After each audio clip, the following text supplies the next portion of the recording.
caso clínico, que es dolor torácico agudo.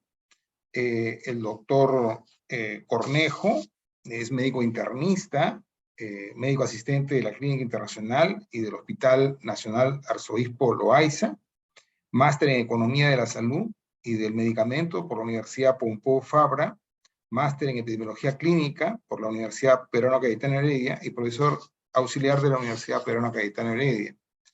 El doctor presenta el caso clínico. Le rogaría, más bien por razones de tiempo, si nos ayuda entre unos 15 a 20 minutos, por favor. Muchísimas gracias. Muchas gracias. Buenas noches. ¿Se me escucha bien? Sí, doctor, muy bien. Listo. Bueno, en realidad el dolor torácico es probablemente una de las molestias mayores que ustedes van a tener a la hora de hacer su residencia.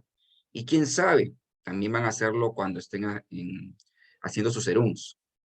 Y lo más importante del dolor torácico es definir en qué tipo de pacientes vamos a tener un abordaje más intenso para definir la causa y luego el tratamiento. Cuando uno habla de agudo, usualmente en el dolor torácico habla de pocas horas, incluso de minutos. Son pacientes que usualmente llegan con una molestia intensa, localizada en cualquier parte de la caja torácica y que en su mayoría de veces genera mucha ansiedad. Este dolor en lo común de las veces es muy subjetivo, pero también puede tener una gran objetividad en el momento que el paciente hace gestos, a veces con el puño, con la mano o incluso con la cabeza. El dolor torácico en realidad es un síntoma que tiene mucha semiología, que nosotros como médicos debemos centrarnos siempre en los conocimientos que adquirimos durante todo nuestro entrenamiento. De hecho, muchos de los dolores torácicos van a tener, digamos, un horizonte de diagnóstico si las preguntas que se hacen son completas, son apropiadas. Como todo dolor, nosotros tenemos que centralizarnos siempre en dos cosas, en varias cosas importantes, pero principalmente hoy en día en la edad del paciente y en los factores de riesgo. El día de ayer creo que han tocado ya un caso clínico de evaluación de factores de riesgo o de riesgo cardiovascular, y cuando uno habla de dolor torácico, tiene que entender lo que es riesgo cardiovascular para poder individualizar a los pacientes y poderle pedir una serie de estudios que nos van a ayudar al diagnóstico. Entonces, acá se trata de un paciente bien sencillo. En realidad, esto va a ser me hubiese gustado que sea más un conversatorio. Va a ser un conversatorio, algo monólogo en realidad. Se trata de un varón de 50 años, promedio, de edad promedio, un varón joven, que acude al servicio de emergencia con un tiempo de enfermedad de 30 minutos, refiriendo un dolor torácico tipo opresivo en la zona anterior izquierda del tórax y que aumenta al caminar. Entonces, eso es muy importante porque después hay que ir desmenuzando. Cuando uno ve al paciente en emergencia, porque el dolor torácico agudo usualmente lo van a ver en emergencia, muy difícil que lo vean en consultorio, pero si lo van a ver en consultorio tienen que derivar al paciente a la emergencia inmediatamente.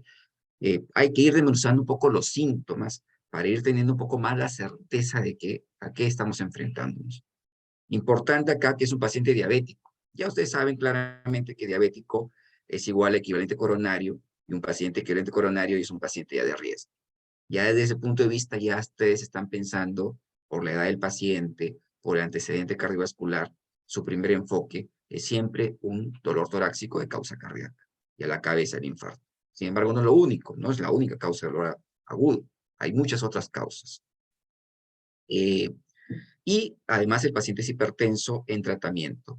Acá, importante en los antecedentes es evaluar también si es un paciente en tratamiento, pero controlado o no controlado. Es totalmente diferente.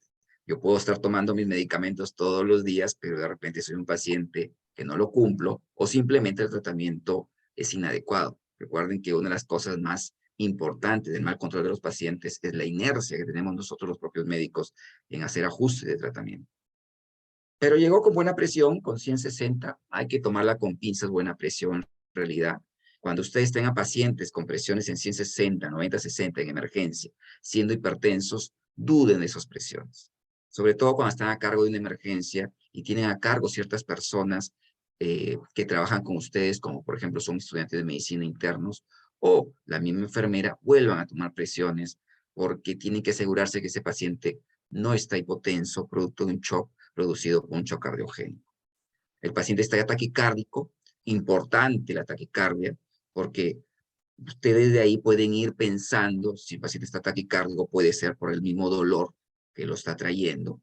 Puede ser un paciente que llega febril y con dolor torácico, que está llevándolo a la taquicardia, o puede ser un paciente que de repente está con una arritmia. Y tiene que ser una buena evaluación cardiovascular para ver si tiene arritmia, que puede también desencadenar un dolor torácico de iguales características o similares características de un paciente con un infarto. Algo importante que ahora tienen muchos los alumnos, que parece que lo han puesto dentro de todo su evaluación clínica, es la saturación. Desde que el COVID comenzó a darse, no hay alumno de medicina que no lleve su saturómetro. Eso es bueno en realidad, ¿no? Porque evita por lo menos esperar un resultado a veces como la gasometría para ver si es un paciente que requiere algún apoyo oxigenatorio. En los pacientes que tienen con dolor torácico es importante saturarlos, porque de todas maneras hay que definir si le vamos a colocar oxígeno o no. Importante el examen físico. En este paciente puntualmente no llegaba a congestión yugular, no tenía reflujo yugular, pero es importante que ustedes tengan a bien evaluar esas características porque es un paciente que fácilmente puede llegar con shock cardiogénico y puede llegar con signos de insuficiencia cardíaca y con congestión pulmonar, que agrava más el dolor torácico, que confunde más los síntomas, que puede llegar con mayor polignia o con mayor disnea.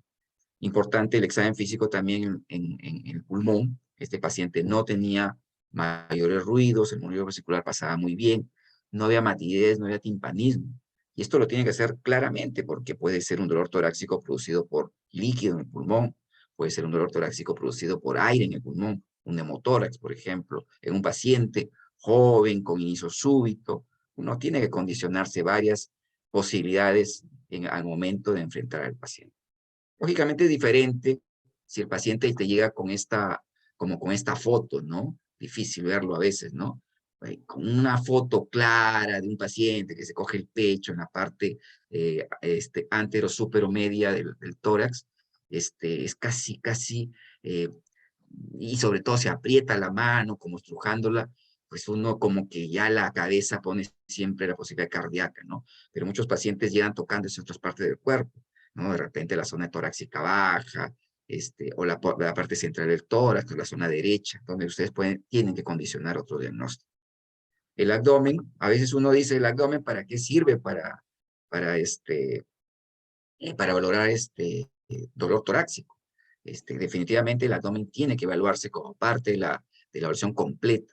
Pues en el abdomen podemos nosotros encontrar soplos que pueden estar indicando alguna patología vascular. Podemos estar descartando a un paciente que venga con dolor referido o diferente, como un diabético que viene con dolor abdominal, sobre todo en zona epigástrica, que finalmente termina siendo un dolor de naturaleza cardíaca. Edemas, ¿no? Si el paciente llega con insuficiencia cardíaca, lógicamente, posiblemente llega con edemas y eso le da un poco más de cronicidad, porque probablemente un paciente que llegue con edemas ya de buen tiempo, uno pues tiene que precisar si el dolor realmente de 30 minutos o de más tiempo. En el caso de este paciente, todo era negativo, salvo que estaba polineico, salvo que estaba con taquicardia de corte rítmica. Hasta ahí, ¿qué podríamos tener? Paciente joven, paciente con dolor agudo, un paciente con 30 minutos de dolor, un paciente con un dolor tipo opresivo, un paciente que tiene un dolor que se exacerba la actividad, paciente que llega taquicárdico, probablemente por el dolor que es intenso. Habría que precisar por la escala visual del dolor cuánto dolor tiene, el 1 al 10, eso es importante precisarlo para ir viendo el manejo analgésico que será el paciente. Es un paciente que tiene todas estas características. Entonces, podría ser un infarto, podrá ser una embolia, podrá ser una pericarditis, podrá ser una hematorax espontánea o una arritmia, que tienen en común probablemente por lo menos 4 de las 5 alternativas. Lo común es que las 4 de las 5 alternativas es que el dolor puede ser agudo y súbito, con características diferentes, eso sí, que uno tiene que tenerlas claras a la hora de preguntar para más o menos enmarcar al paciente. Entonces hay ciertas preguntas que uno tiene que de todas maneras hacerle, y este paciente se le tuvo que ampliar cosas, ¿no? ¿Qué estaba haciendo cuando comenzó el dolor? De repente estaba acostado, como que acostado, uno puede ir descantando neumotoras probablemente, ¿no?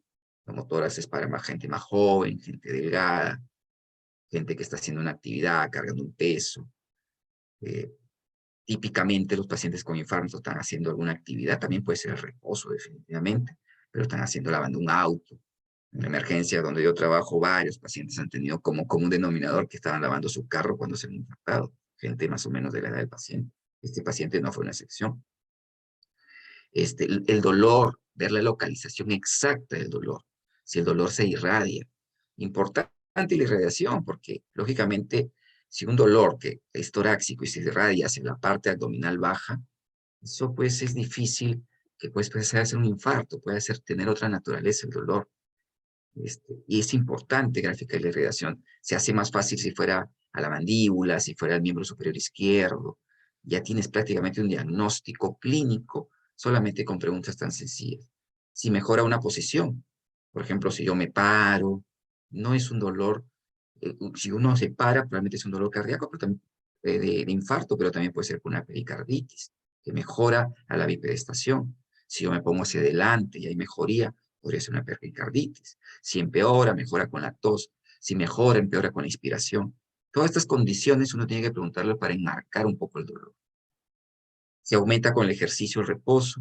Si tiene alguna otra molestia agregada. Recuerden que los dolores no solamente van con palpitaciones, también uno puede tener síntomas agregados como disnea, como sudoración, como sensación de muerte, etcétera. Todas estas cosas tenemos que graficarlas. Se ha consumido una droga. Mira, si bien uno enmarca los tipos de dolores y los diagnósticos del tipo de dolor en función de la edad de los pacientes, es importante precisar qué cosas puede haber consumido los pacientes. Un paciente joven de 20, 19, 21 años se puede infartar, por supuesto, si consumió drogas. Si te consume cocaína, te puede llegar a una emergencia infartado por vasospasmo. Entonces, sí son detalles que son importantes precisar cuando tienes dudas, cuando tienes dolores de naturaleza no cardíaca, que antiguamente se le decían atípicos. Hoy ya no sé, cuando uno habla de algo cardíaco, es mejor no hablar de atípico, es mejor decir no cardiogénico o no cardíaco. Entonces, para un poco separar. Recordando que el dolor de tórax puede tener características cardíacas, características respiratorias del pulmón, puede ser de origen gastrointestinal, puede ser de origen vascular, puedes tener origen psiquiátrico, puedes tener origen óseo, traumatológico, etc. Entonces, hay una serie de etiologías que pueden dar origen a un dolor torácico. Si el cuadro está vinculado a un cuadro infeccioso, si está con fiebre o no está con fiebre, paciente con pericarditis que te llega súbitamente a tu emergencia con dolor torácico, puede venir con un cuadro días anteriores de un cuadro infeccioso. Hoy hemos tenido COVID recientemente. ¿Cuántos pacientes han llegado con dolor torácico producido por pericarditis? ¿Cuántos pacientes han llegado con sintomatología cardíaca por miopatías? ¿Cuántos se murieron por miopatías? Realmente muchos. Entonces, este paciente, se le hicieron estas preguntas, algunas fueron contestadas. ¿Qué estaba haciendo cuando comenzó el dolor? Estaba lavando su auto. El dolor, ¿es típicamente opresivo? Sí, es típicamente opresivo. Aumentaba el movimiento y al ponerse de pie. Entonces, como que ya vas centralizando hacia dónde tienes que ubicar tu etiología de dolor y qué tipo de tratamiento puedes ir iniciando hasta que puedas tener los primeros resultados. El dolor se irradia, en este caso no se irradiaba, al sentarse lo mejoraba, aumentaba cuando comenzaba a caminar, tenía además sudoración y náuseas, no había consumido ningún tipo de droga, pero sí tenía un antecedente de COVID hace 10 días, sin fiebre. Es un antecedente importante porque de las causas que les he mostrado anteriormente, uno más o menos va pensando ya en dos posibilidades. Yo me quedo más con un infarto y en segundo lugar con una pericarditis. Es más su aguda, es verdad, pero muchas veces los pacientes no les dan importancia a un dolor leve que luego súbitamente se intensifica como muchas veces tenemos en emergencia con pacientes con pericarditis. Entonces, hasta el momento, probablemente el neumotórax lo vamos dejando de lado por las características clínicas que tiene el paciente.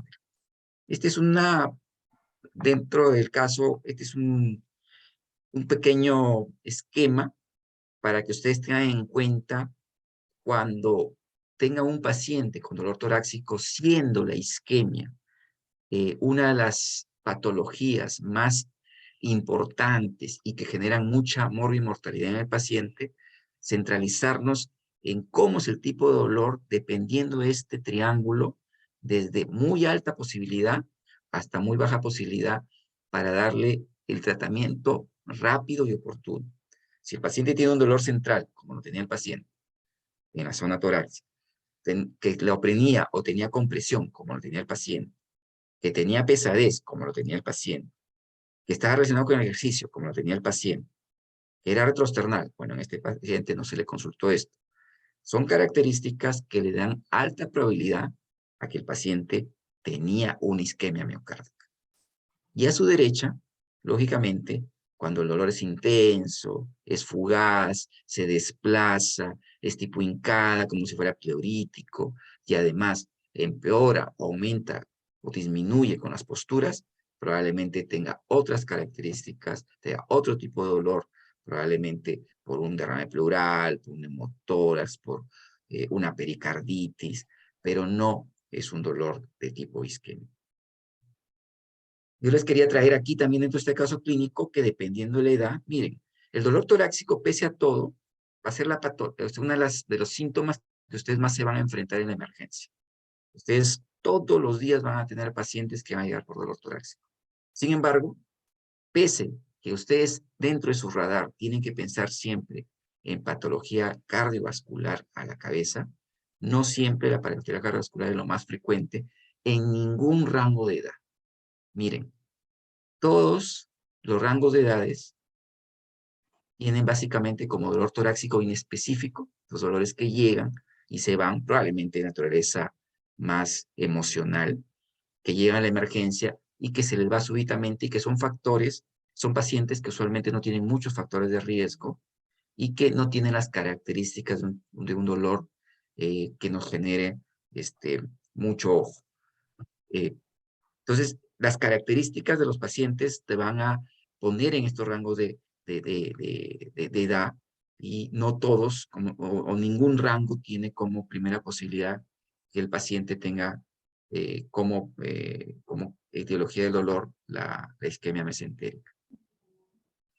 Bueno, esto lo voy a pasar rápido, pero es poco para que se den cuenta a la hora que ustedes vayan a explorar un paciente con dolor torácico, tienen que hacerle una serie de consultas para precisar bien el dolor.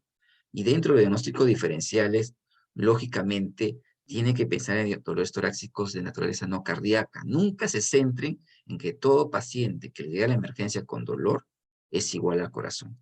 Hay muchas otras características que centran a los pacientes para otras etiologías de naturaleza no cardíaca. Entonces, hasta ahí nos vamos quedando que este paciente con estas características es un paciente que tiene un infarto agudo de miocardio o tiene una pericarditis aguda. Una embolia pulmonar un poco más alejado, recontando que en embolia pulmonar ¿puede haber dolor torácico? Sí, pero más el componente de una embolia pulmonar es un paciente con disnea.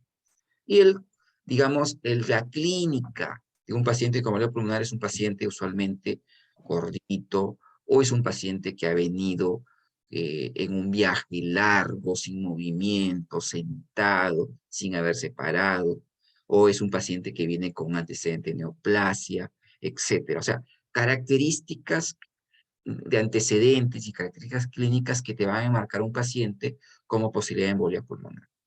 Pero un paciente que en teoría solo tiene enfermedades crónicas en tratamiento, que esperamos que sea un tratamiento óptimo, que no ha tenido previamente otra molestia, que súbitamente tiene dolor y que estaba parado haciendo una actividad, es poco probable que esto haya sido una embolia pulmonar. Neumotórax espontáneo, las características son de un paciente más joven, delgado, que suele haber levantado recientemente una actividad pesada, haber levantado algo de peso, y que súbitamente tiene un dolor tipo intenso, hincada, en la zona torácica, que va desde la zona baja hasta la zona alta. Pues, lógicamente uno, por la edad, pensando que tiene pocos factores de riesgo cardiovasculares, vamos a pensar que es un hemotorax espontáneo, pero este paciente no tiene estas características.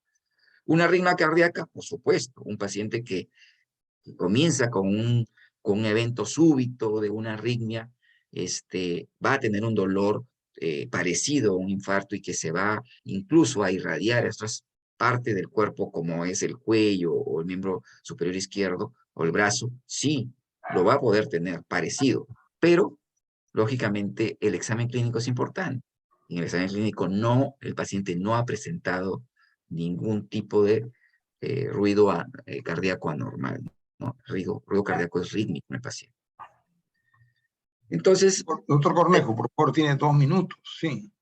2 minutos, no, si he comenzado, doctor, ya voy a apurarme Ha entonces. comenzado 10 para las 10, son 10:10. Ya, 5 minutos, ya. Sí, Entonces voy rapidito, discúlpenme. Entonces, ¿qué sí. condiciones para citar otros estudios? Sí, hay que pedir un electrocardiograma, tórax, enzimas cardíacas, definitivamente la cabeza, la troponina, un perfil de coagulación para poder, digamos, irnos, pensando que el paciente va a ser anticoagulado, va a ser trombolizado, etcétera, ¿no? Entonces, pero este paciente se solicitó inicialmente unos exámenes a las 2 horas de haber llegado, y su electrocardiograma, como ustedes ven, voy a ampliarlo, creo que no se ve muy bien, discúlpenme. El electrocardiograma fue normal.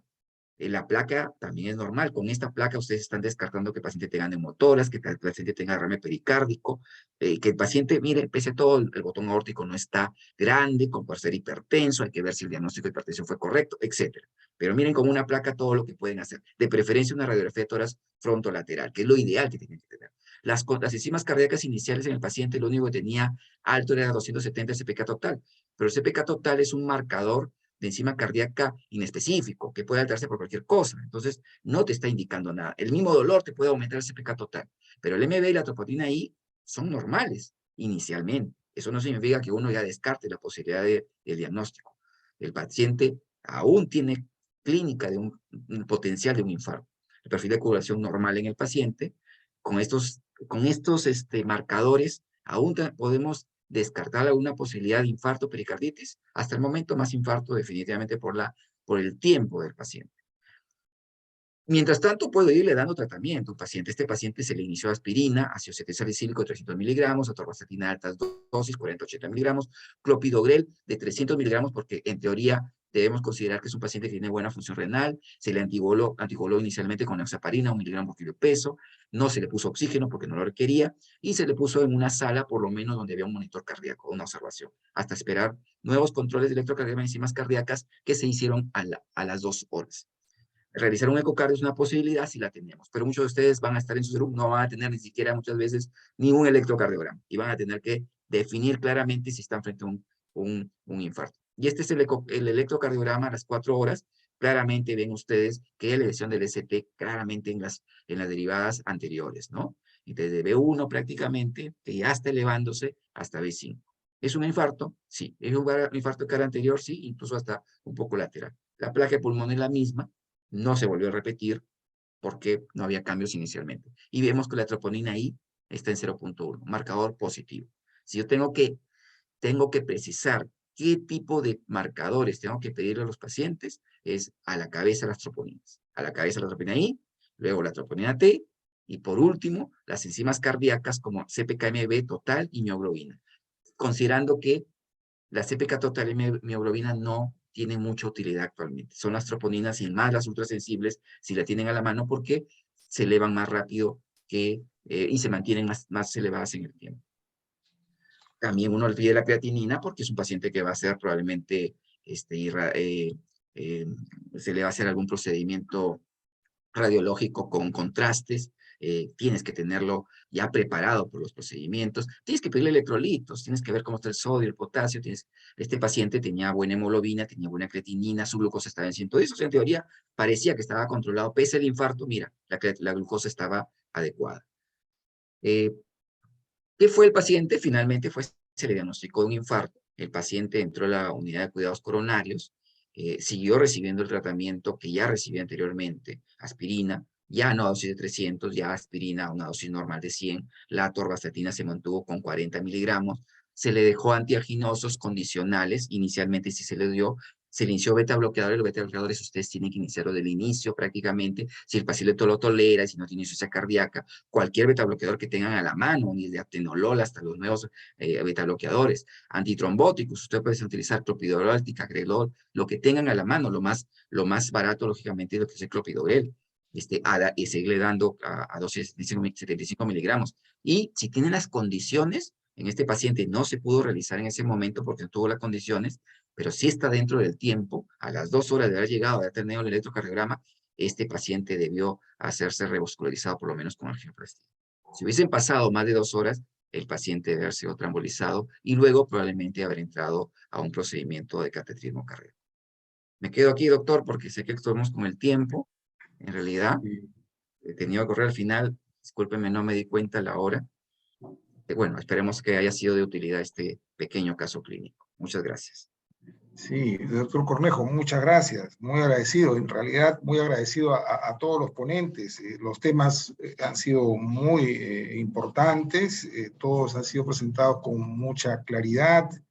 Se nota su calidad docente en cada uno de ustedes. Bueno, lamentablemente el programa nos ahorca en este sentido. Los ponentes son profesionales de diferentes regiones y hospitales importantes de nuestro país, de universidades igualmente diversas, que nos han querido brindar, digamos, estos conocimientos en una noche realmente nuevamente bastante apretada, pero todas las presentaciones excelentes. En función ya del tiempo, le pedía al doctor José Coronado, ¿no? Las palabras de cierre de esta jornada, ¿sí?